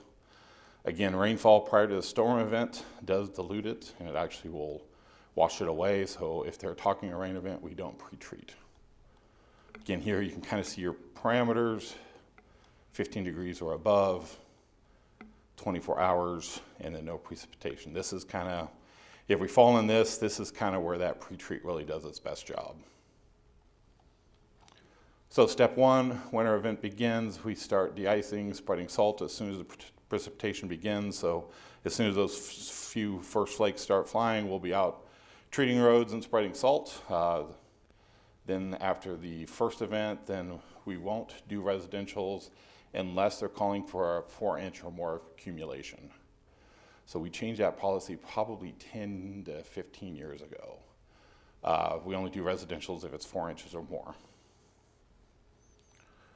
So step two of the process, as the winter event progresses, we try to keep accumulation on the roadways to a minimum. Again, these are arterials and collectors because we're in the middle of a snow event. So we will be in plow groups trying to keep the roadways clear. We do plow all primaries curb to curb. Residentials, when we do plow, we only plow one blade width in and one blade width out, so it's about 20 feet, 18 to 20 feet. We don't go curb to curb in residentials. Primaries we do. Silly question, but how wide are most of the streets in Manhattan? The vast majority are between 27 and 31 feet. Thanks. Again, we'll only treat the areas that are designated treat only. And I got a couple of slides here to show you what the treat onlys look like. So step three of the process, the event is over or finishing up. We'll plow off any additional accumulation if necessary. So a lot of times you kind of have this, little layer of sleet and salt kind of hanging out. We'll go back and re-hit that again, check entire route to make sure nothing was missed, and then we'll make sure the roadways start clearing up, like the picture on the right. So this is a picture of our salt dome at the JMF, and I have two different pictures in here of where our salt domes are. This is at the JMF, this is at the North Fire Station. I left these in here because I kind of want to show how our operations work. At the JMF, we kind of laid this one out so it's like a drive-through. You kind of come around here, you pull in, get your order of Coke and burger, and then we can load right here. We laid this out on purpose because one of the things that takes the longest time is to reload trucks. When you run out of salt, you got to go back to the place, you got to get it loaded again. You can see this scenario here, the driver actually has to pull up back into here, so it's dark, it's snowing, he's trying to back into here, get out, get in the tractor, load it up, pull it back out, go back in, sweep up everything that's spilled and get it back into the tank. This is one of those things that has increased efficiency greatly with our trucks. You're talking a matter of minutes compared to 20 to 30 minutes to load a truck. So the drivers have to load their own trucks? Yes. Oh, man. Yep. Yeah, it takes a long time. Sometimes if we have enough people, we do have people that can do that, but the majority of the time we're full up on, we just don't have enough people. So again, this is one of those things that, with proper planning, the goal is to keep those vehicles out on the streets as much as possible.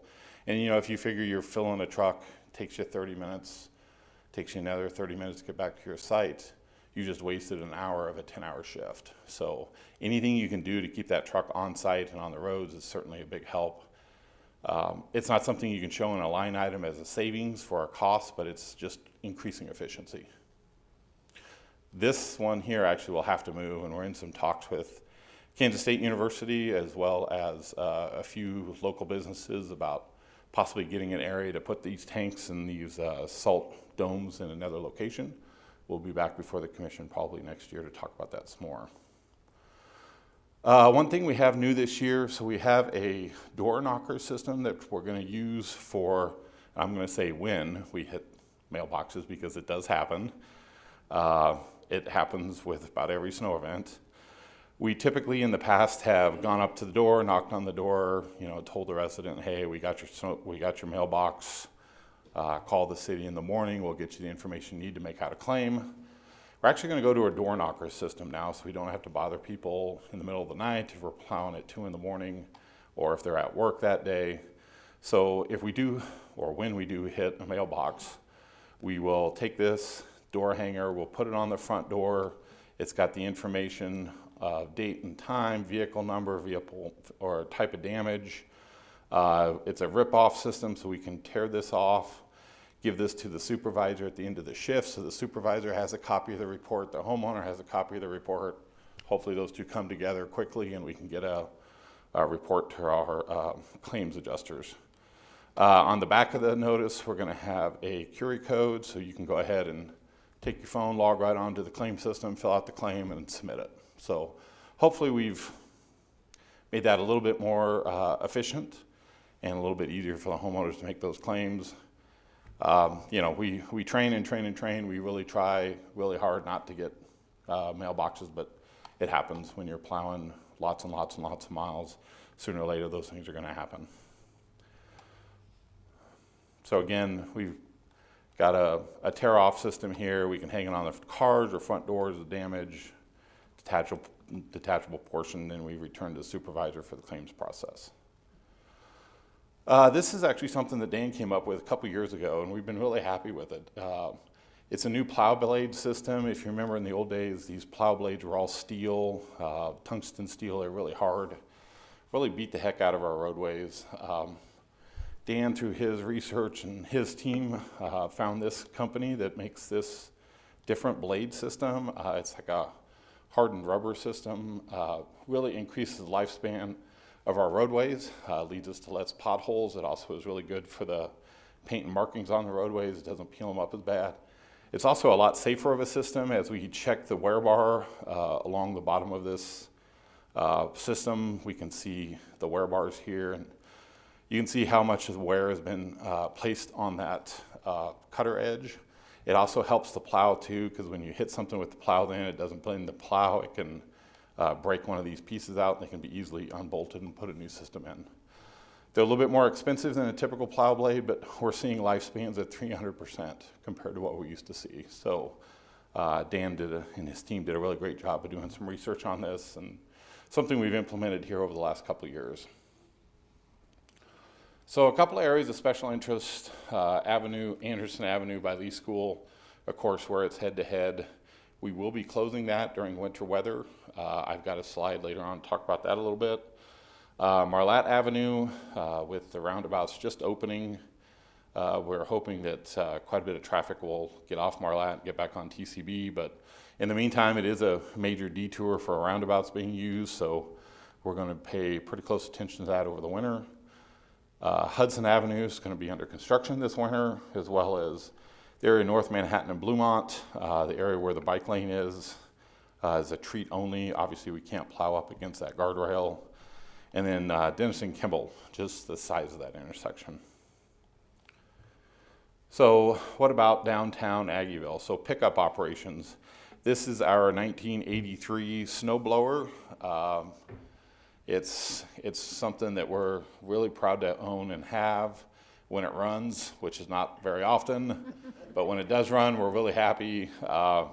We're buying parts for this thing off of eBay because they don't make them anymore, so there probably will be a CIP item in the next couple of years for a new snowblower, but when it runs, it does a good job when it runs. They don't make a muffler for it anymore, so if you're downtown and we're using this thing and we wake you up, I want to apologize in advance. It is incredibly loud. We had a video for it I was going to play, but we didn't have enough earplugs for this room, so I went ahead and deleted it. We do, in a snow event, we do plow to the middle of Points, we plow to the middle of Aggieville, and then we'll come back at night, we'll load trucks with this snowblower.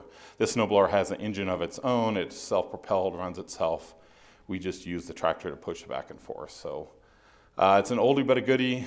It is incredibly loud, so again, if you're downtown or in Aggieville, we want to apologize in advance for any noise or any waking that we do. Those are just in the Aggieville and downtown areas though, and we typically only do the pickups if it's about 4 or 5 inches. Usually we can plow it to the middle. Usually we can salt it enough it'll melt.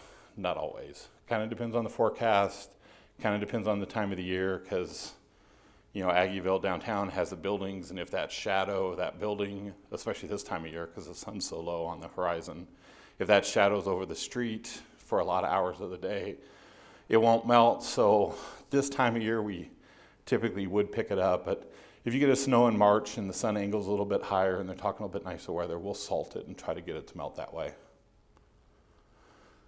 So just quick, here's our Anderson closure plan, and I left this in just really to show the community that this is, closing roadways is not something that we do on a whim, or we don't, you know, think of it the day of. This is about a 3-day event between when the winter weather watch is posted and then actually the closure. Lots of variables along the way on whether or not we're going to close it, whether we keep them open.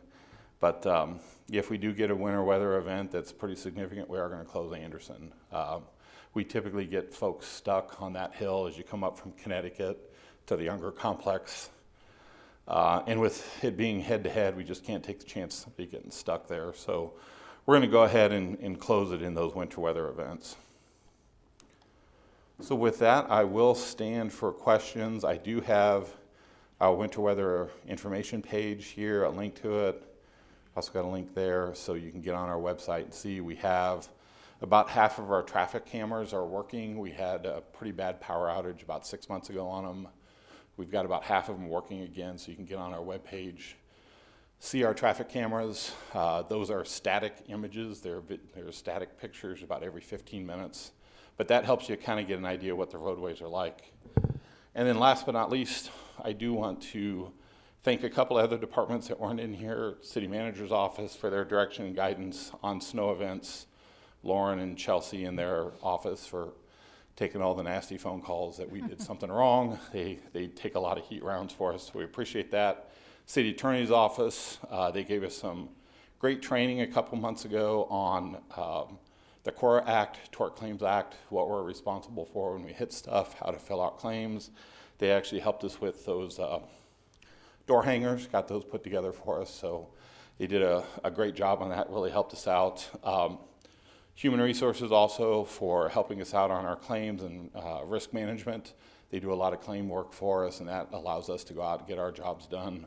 And then last but not least, finance. I want to thank Rena, Rebecca for keeping us in budget, under budget, watching us track our expenses, and helping us pay invoices after the storm event. So a storm event pretty much touches everybody in the city, and we really come all hands on deck, and I appreciate all the help we get. Thank you. So with that, Comments, go ahead. before I go on to Final Jeopardy, do I have any questions? Brian, I got that right. Brian, I had the opportunity a few days ago to speak with one of the contractors who's working on Anderson Avenue. Oh, yes. And he recommended, would like to see, you Yeah. know what I'm going to say. Yeah, he called me shortly after. Okay, just, can the road be closed in phases, not just for a snow event, but Yeah. in order to pour concrete more quickly, to have more maneuverability for the large equipment that they're using? Yeah, we had 2 conversations when he called me. One was during paving operations, you know, can we make it safer? And that's something we've talked about with him and internally a little bit since the project bid is during those really busy days, is there something else we can do? So we're gonna look at that. We decided to leave the road open when we bid it and to do head-to-head traffic, just because we don't have a great detour route. There's about 18,000 cars a day on Anderson. The question is where they're gonna go. They'd either have to go to Claflin or they'd have to go to Fort Riley Boulevard if you did a full closure. So we decided to do a phasing plan. It is Don't disagree with, Yeah. it would be a quicker project and it would get done quicker if you do a full closure. And honestly, I'm a fan of a full closure because it's safer for my employees when they're out there doing inspections. But in this case, the detour, you know, sending 18,000 vehicles a day to Claflin would just be a mess. Is there have you done any recent counts? I mean, is there still that volume of traffic with the construction going on? No, we haven't taken counts since the construction's been going on, but I mean, just looking at Fort Riley Boulevard and at Claflin, it doesn't appear like a lot of vehicles are jumping onto those. And it's because those are at capacity also. Living on the west side of town, I know that I go down to Anderson once in a while just to see progress and to see how things are moving. But myself and some of my friends I know have tried to avoid that area. Yeah, we do. I've told my family to avoid it too, to go to Claflin or Fort Riley Boulevard.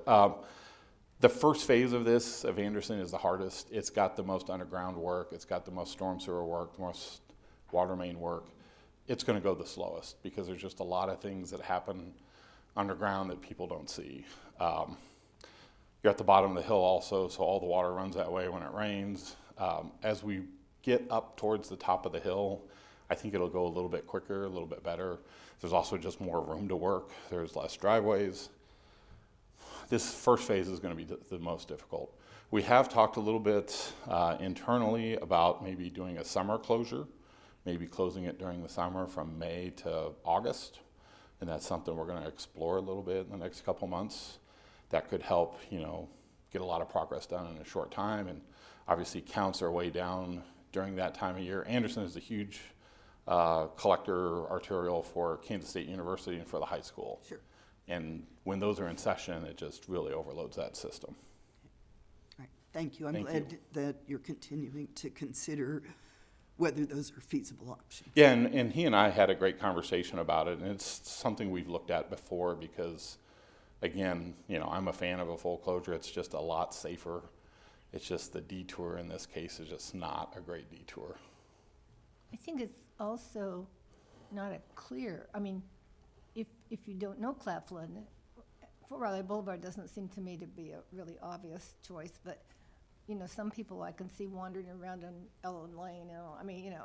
Yeah, you could get lost in there pretty quick, especially coming from the north, because you wouldn't know Anderson's closed until you got there. And then you're going up Hilton Heights, you're going up Westport, because you're trying to get, and those are really hilly roads. Westport's obviously, that's a high accident location too, so I'm really worried about sending more traffic that way, because Browning and Claflin, Westport and Claflin, Hilton Heights and Claflin all have really high accidents. So I'm really nervous about sending more vehicles that way also. Does it tell you if you're going towards Anderson on College that you won't be able to go through at College and Claflin? Because I did that once and I got on College Heights and I mean. There was a sign there that said detour. Okay. It was just north. I got this question like the first week of the closure.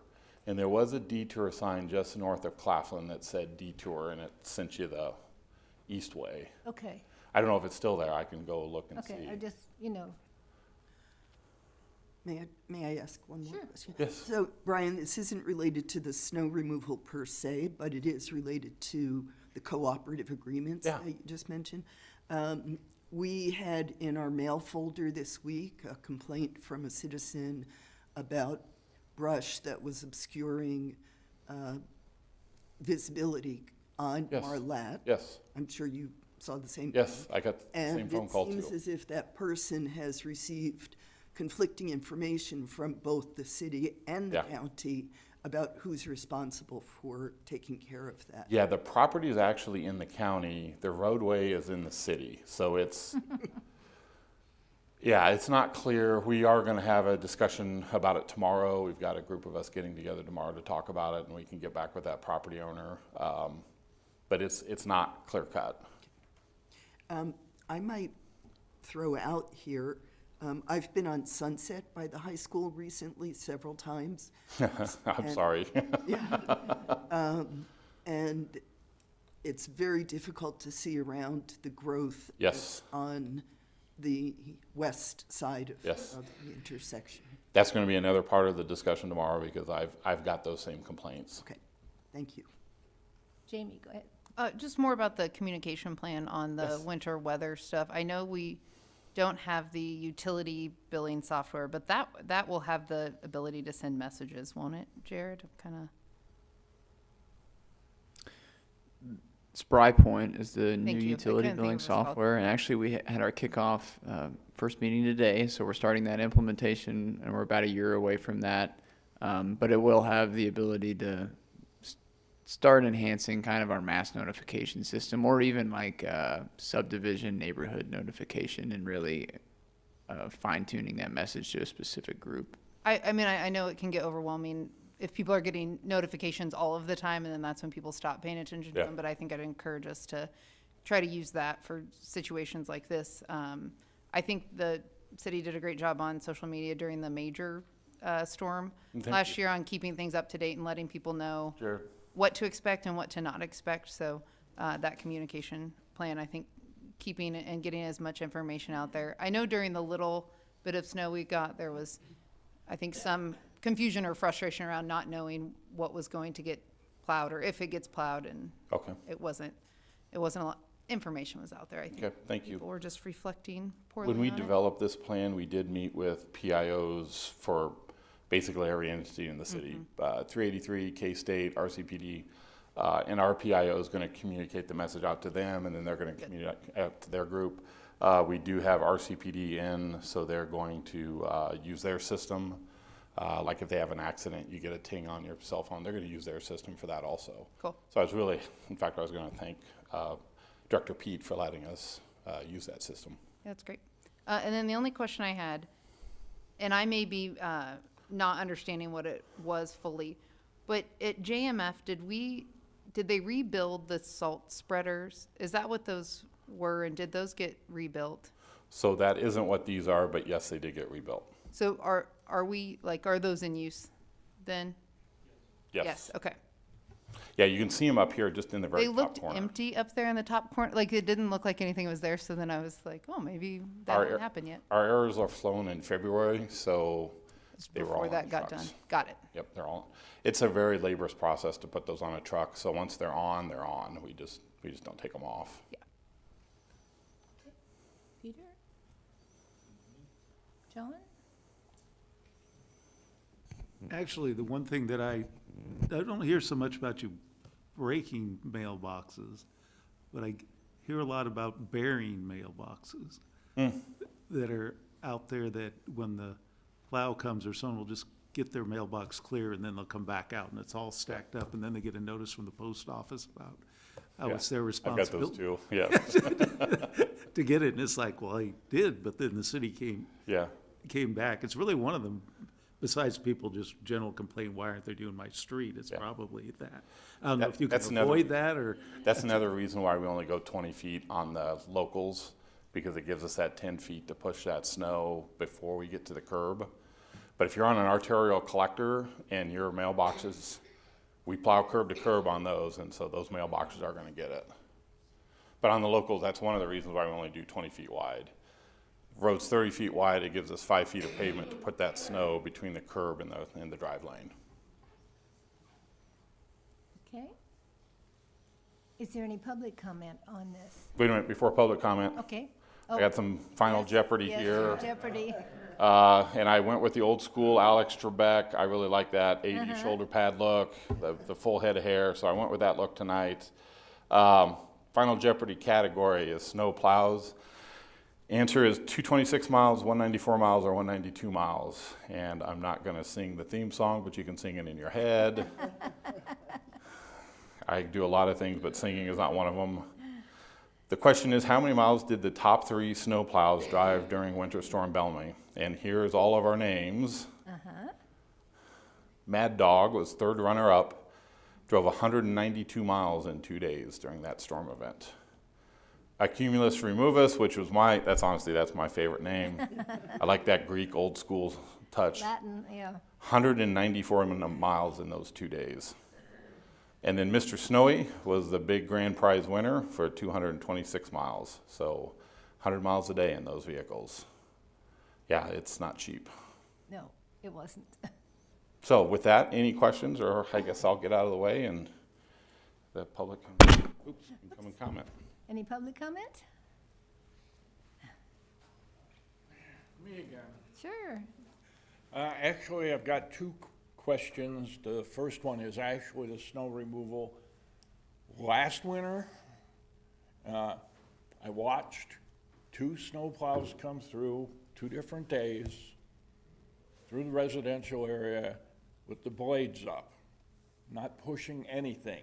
We had slush 6 inches deep. Your average is going down the street like no big deal.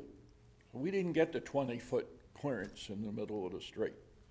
So who decides when it's going to get plowed during the event is the major question. And then the other one is, does the city have any ordinance or personnel that go through to clear the vegetation along the streets?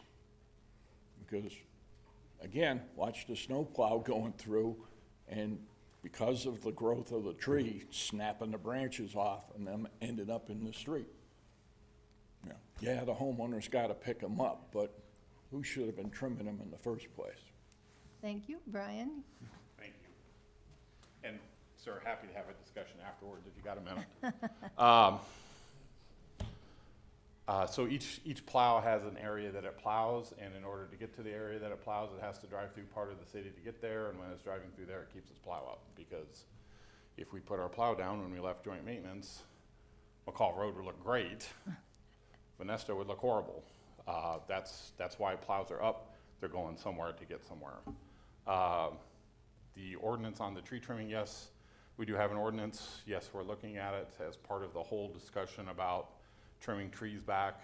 If he's got a specific location, be happy to take an address from him. Thank you. Okay. Any other questions? Danielle, did you have anything for us? Any briefings? No, I do not have any briefings, just share with the commission that we've been working through commissioner-elect orientations these last several weeks. But this is our last work session of the year, and we only have one more legislative session that it will be next week on December 16th. Thank you. Of course. Okay. Oh, one more thing, if I just could. Sure.